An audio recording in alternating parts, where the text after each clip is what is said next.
sudah bersama para suku dan calon pengusaha sukses yang tiba-tiba nyasar ke politik.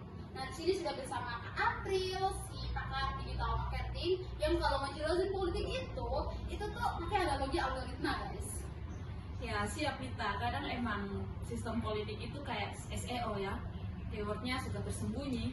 Iya, betul sekali. Lalu ada Kak Puput, si idealis yang suka bikin kita parno. Bahkan kalau ngomongin diskon semesteran, guys. Hai semuanya, semoga diskusi kali ini menyenangkan ya, bukan malah bikin pusing di keliling. Oke. Dan yang terakhir itu, tapi bukan paling akhir dalam hal kegokilan, itu ada Kak Prima yang si ahli nego dalam hal politik, guys. Kenalin Kak Prima. Halo, santai-santai. Nah, pas banget nih, teman-teman. Kali ini kita mau bahas sesuatu yang agak berat ya, tapi kita singkat aja dan bikin lucu.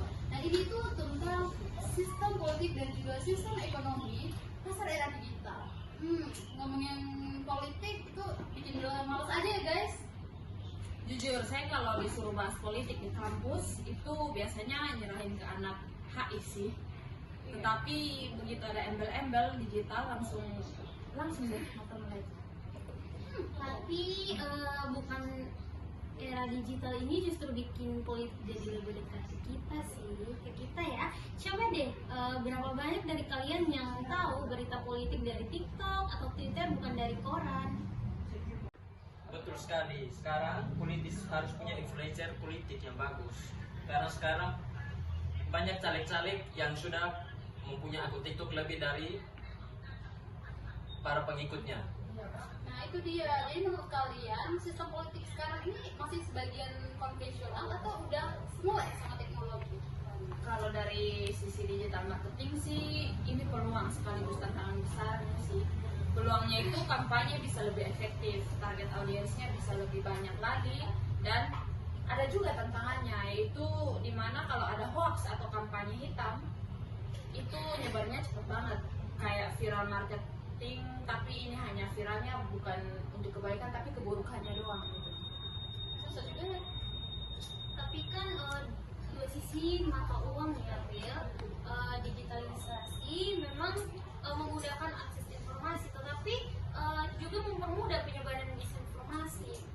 Pertanyaannya itu, apakah sistem politik kita itu punya filter yang kuat, dan atau justru malah memanfaatkan untuk kepentingan sesaat? Nah, jadi kadang saya juga berpikir, apakah jangan-jangan politisi kita ini juga masih pakai modem dial up, padahal rakyatnya udah pakai filter optik. Puput, model dial itu jauh level veteran. Tapi ada benarnya juga proses politik kita kadang terasa lambat banget. Padahal pembahasan di masyarakat gara-gara digital ini udah lari maraton. Bicara soal transaksi online ini nyambung ke sistem ekonomi pasar digital ya, teman-teman. Nah, dulu kita itu belajar supply demand itu di pasar fisik. Nah, sekarang barang dan jasa ada di genggaman. Nah, gimana kalian melihat pergeseran ini mempengaruhi sistem ekonomi pasar kita sekarang ini? Jelas banget kan kita, dulu kalau mau jualan butuh toko fisik, sekarang cukup punya smartphone dan marketplace doang. Ini bikin persaingan makin ketat, tapi juga membuka peluang wirausaha bagi startup digital yang ingin tumbuh pesat. Dari sisi konsumen, pilihan makin banyak, harga juga bisa dibanding-bandingkan. Tapi apakah ini benar-benar pasar bebas ideal? Di era digital, kita dihadapkan pada raksasa-raksasa e-commerce yang punya kekuatan dominan. Data kita ini dikumpulkan preferensi, kita dianalisis. Ini bisa jadi semacam monopoli baru. Apakah regulasi kita udah siap untuk mengawasi ini? Dan jangan-jangan mereka udah punya algoritma buat mengatur harga kita, padahal kita cuma bawa beli sebelah. Nah, itu poinnya Puput. Pasar bebas sih pasar bebas, tapi kalau yang bebas itu cuma raksasa teknologi, terus UMKM kita gimana? Mereka harus bersaing sama model teknologi yang gila-gilaan. Kadang saya kasihan lihat teman-teman yang jual online, udah effort bikin konten, kalah sama toko yang punya influencer gede. Berarti ada semacam power imbalance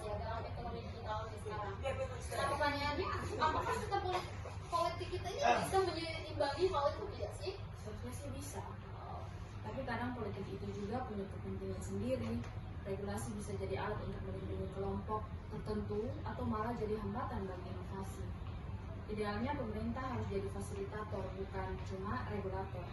Mereka harus melek digital juga. Jangan sampai regulasi yang dibuat itu malah menghambat startup lokal untuk bersaing. Dan jangan lupa juga soal data, April. Data itu emas baru di era digital. Siapa yang punya data, dia yang punya kekuatan. Sistem politik kita harusnya bisa melindungi data warga.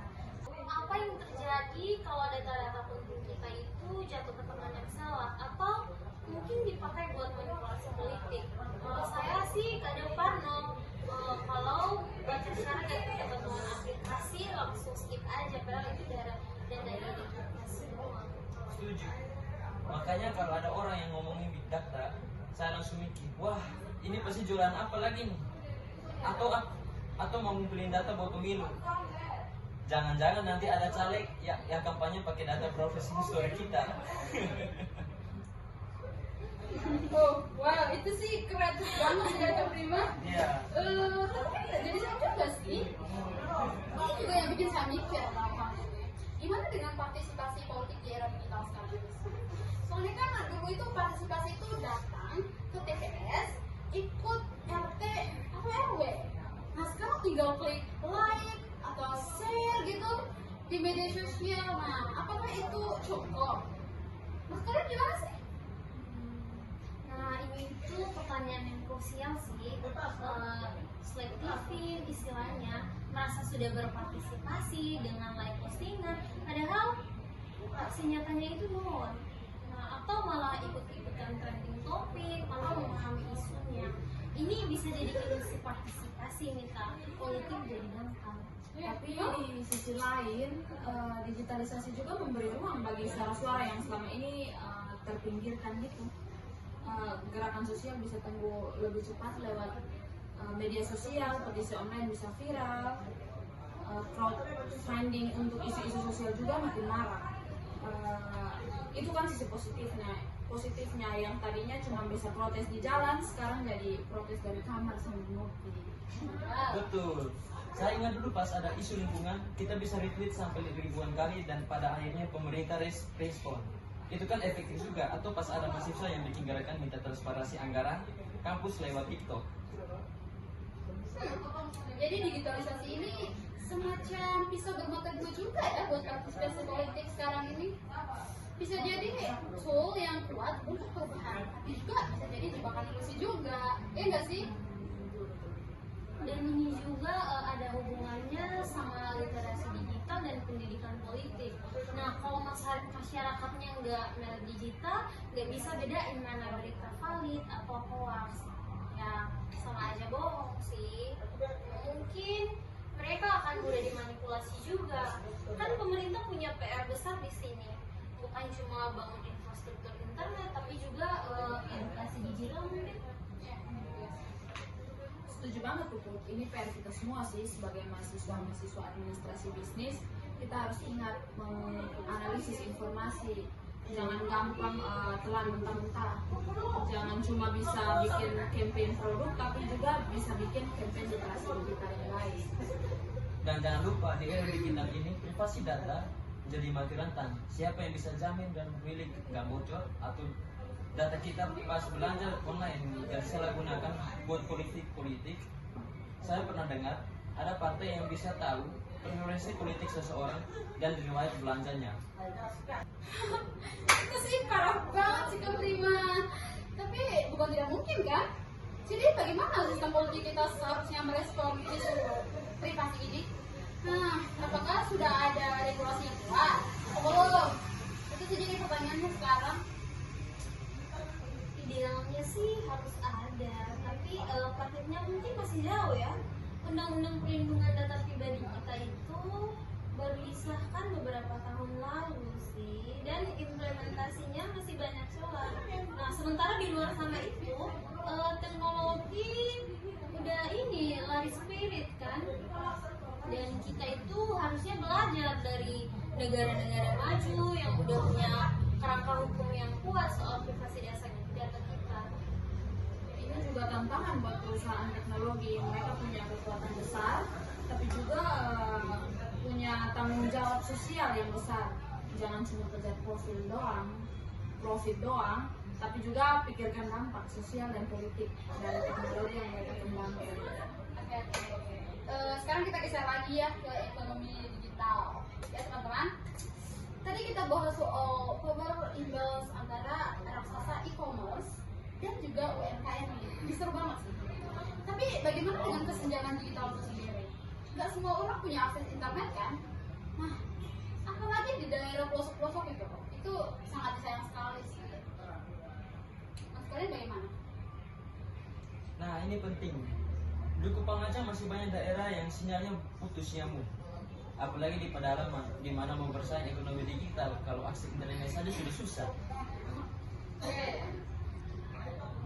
Kesenjangan ini bisa memperparah ketimpangan sosial dan ekonomi sih.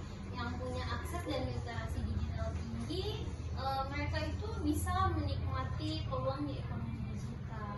Nah, yang nggak punya itu yang makin tertinggal. Nah, ini juga menjadi PR bagi pemerintah ya untuk memastikan digital inclusion internet bukan lagi barang mewah tapi kebutuhan dasar.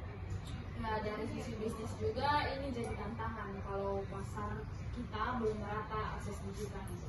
Ya potensi pasar kita juga ya kalau dilihat terbatas kan. Tapi ini juga bisa jadi peluang. Mungkin ada startup yang fokus mengembangkan solusi digital yang ramah bagi daerah dengan koneksi terbatas atau harga terjangkau. Oke. Jadi selain regulasi yang kuat, pemerataan akses dan juga literasi digital itu juga sangat penting ya dalam sistem ekonomi pasar yang lebih adil di era digital sekarang ini. Iya betul sih. Tanpa itu mungkin ekonomi digital ini bisa jadi pisau tajam yang justru memperlebar jurang ketimpangan, bukan menjauhkannya sih. Jangan sampai nanti ada caleg yang kita pilih karena ada janji dengan membuat jaringan wifi gratis. Aduh, kamu ada aja deh Kak Prima. Tapi menurut aku itu poin pentingnya sih. Jadi teman-teman semua, kita dari diskusi seru kita hari ini sudah bisa ditarik ya benang merahnya bahwa era digital ini membawa perubahan yang sangat pesat baik dari sistem politik ataupun ekonomi pasar ya. Ya betul sekali, kami politisi harus lebih melek teknologi lagi dan masyarakat juga harus lebih kritis dan cerdas terhadap digital. Iya, dan juga regulasinya itu harus adaptif, melindungi data dan memastikan kesetaraan akses kita. Dan yang lebih penting, jangan cuma jadi penonton dan harus juga jadi seseorang yang berubah. Penutup yang sangat berfaedah sekali ya Kak Prima. Aduh. Jadi terima kasih ya untuk April, sama Putri, sama Prima yang sama hot pada hari ini. Menurut aku diskusi kita hari ini sangat banyak sekali yang bisa disampaikan kepada pemirsa semuanya dan sangat bijak sekali. Apalagi dalam menghadapi gempuran era digital saat ini. Oke, sampai jumpa di episode selanjutnya dari Ngomongin Politik.